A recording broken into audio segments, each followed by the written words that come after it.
Wake up. Ebro in the morning with Laura Stiles and Rosenberg. You shouldn't be saying that on the air. Congratulations, you played yourself if you thought that any of these government officials actually gave a damn. Because I want to remind people, as I talked about like 30 minutes ago, some do. Let me not say all. Some do. And some realized that people were suffering without the SNAP benefits and the flight shutdowns and the people not working and all the things because of the government shutdown. And so some Democrats, according to reports, have said, you know what, enough of the shutdown, let's figure this out. They've abandoned their, stance on gutting the Affordable Care Act, which will raise premiums, and said, we'll figure this out. And the Republicans so nicely have said, you know what, but we promise that we'll meet later and we'll figure this out, just not right now. So you're going to agree to these terms, and we promise we'll figure this out later. We got Congratulations. You played yourself. Yeah, right. Yo, the only senators I really like are against it. Yeah, the Elizabeth best ones. Warren, The best Bernie ones are Sanders. Nothing to worry about. I mean, even Chuck Schumer, Chuck the Schmuck. He figured out, what, it's probably not good for me to align with this. He doesn't really stand for much else from time to time, but he's not aligned with this, so that's a good thing. And I got news for you. The way, if the energy stays consistent from this last election we saw a couple of days ago, through the midterms, the way I'm seeing people line up to get rid of Hakeem Jeffries, and if Kristen Gillibrand, it's your time is coming, Jack. They are, the young people are tired of y'all, and they are out. We'll probably see more people vote for senators and House of Representatives and things that people don't vote for than we've ever seen in a lifetime. If they keep the same energy. It's feeling like it. Griff is asserting that he thinks AOC is going to challenge Schumer in the primary from all the reports. That's what they're saying. Well, if that's the case, Schumer, you're done. She's a rock star. And more importantly, she stands for things. But I think that's the political climate. People want to know where you stand, and they want to see you stand on it. Stand on business, not waffling. Well, this is the definition of waffling. This is what's more than waffling. Congratulations. You played yourself. It's this. Caving. Well, I also want to shout out to all the millionaires and billionaires, because I know some, who have texted me to ask me if I can get them in touch with Zohran Mamdani.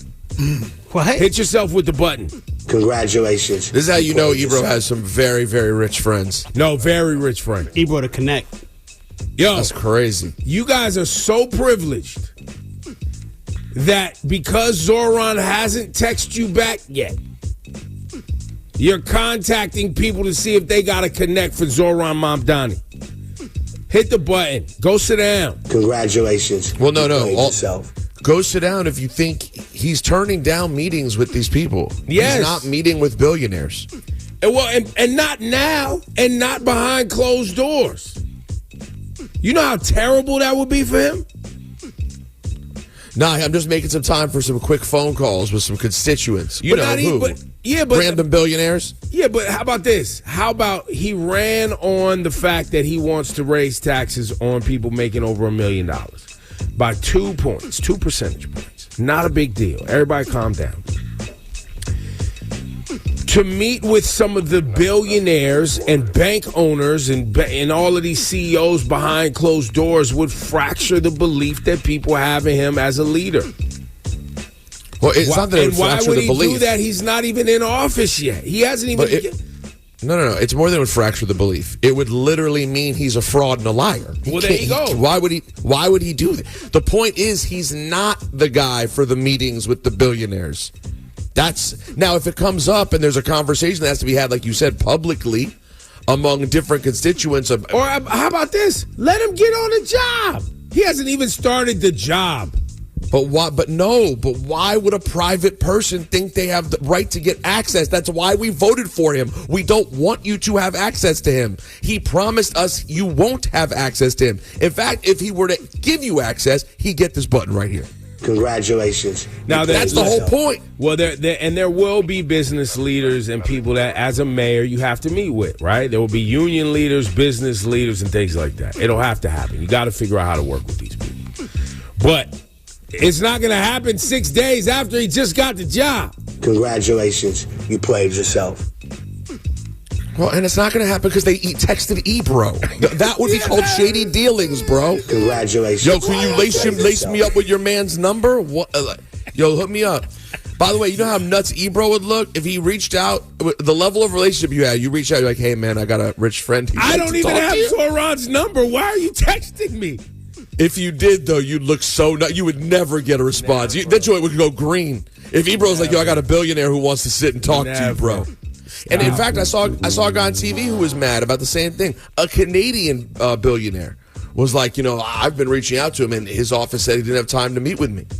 Why does he need to meet with a Canadian billionaire? Nothing to worry about. That's not what he's in office for. I'll reiterate. Listen, some of these meetings, because these are big business owners, they own big companies in the city, and he's the mayor of the city, it's normal to take these meetings. He literally got the job 5 days ago, people. 6 days, whatever it's been. Like, he's connecting with the community. He's building his transition team. He's they put out a whole thing to hire people to be a part of, his administration. 75,000 people applied. Like, he's really trying to build something for the people and for the city. Having private meetings with the financially influential is not, I don't think, on his top priority list. And you all are not accustomed to not being a priority. That's the real thing. That's the real button. Just go sit down for a second. You'll be okay. I promise. No, they might leave the city. It's not going exactly how they want it. They might be out. Yeah, right. Rosenberg, what you got today? Well, I don't know who to give it to. My football team, who's literally quit. I mean, I don't use that. I try not to say that often, but they appear to have quit. Your Washington Commanders quit. Damn. Yeah, it's crazy. Wait, what happened to our Washington Commanders, Ebro? Well, they quit, and they're losing. They're not mine anymore. Ebro's a root for no loser. I don't root for losers, man. I'm tired of these billionaires and millionaires getting out here losing, bro. You don't get my time. So, I mean, listen, I'll tell you the truth. They barely got my time yesterday. I was out at halftime. They're not playing. There's something's going on. They want all the coaches fired because they're not playing. But I did oddly enjoy that they put on such a horrible game when Trump went to the game. Because I thought if they were good, he'd be like, this is my team. But they were so bad that he's like, these disgusting losers, these fat sweat hogs. I would never root for this team. Yeah. Yo, but no, the button I have is that all weekend the story came out and people were texting me right and left. Did you see the story? Trump wants the Commanders to name their new stadium after him. We got audio if you want it. What's the audio? Respects to combat, war, etc., and kind of take some of the same strategies. Would love to hear your thoughts about where we are as a nation, how we're doing. Well, we're doing great, and recruitment is doing phenomenally. People have spirit. Our stock market hit an all-time high. Prices are coming down. We inherited a mess. Prices are coming way down. And I'll tell you, our country has over $17 trillion being invested in it, which is a record. So we're doing great. No, that's not the audio I wanted. But that was worth a button, though. Him getting to run free doing that while Kenny Albert and Jonathan Vilma, respectfully, I don't think they're going to put up a big fight to his lies in the booth during the game. Yo, he just hit him with the quick generic. Stock market's up, prices are down. Anyways, as I was saying, well, hit the button. Prices are down on what, sir? Congratulations. You played yourself. What are you talking about? Yo, he got booed so bad, too. He sat there, watched a trash game, got booed. Then the story's out that he wants to have the stadium named after him. Why is that news? He wants everything. Why is it news that he said that? The only story is he's saying he wants something named after him. That doesn't mean that... Yo, Ibra, I'm not saying that the owners of the Commanders are some sort of righteous group. I'm guessing they're going to go for whatever company gives them lots of money. Not Trump, who just says, I'd like the stadium, please. That's not going to happen. Well, maybe he's coughing up some of this dough he's made off crypto and stole from the United States taxpayers. Maybe he's going to use some of that Qatari money he got. You didn't say the president come off of some of the money he gets, did you? Hit the button.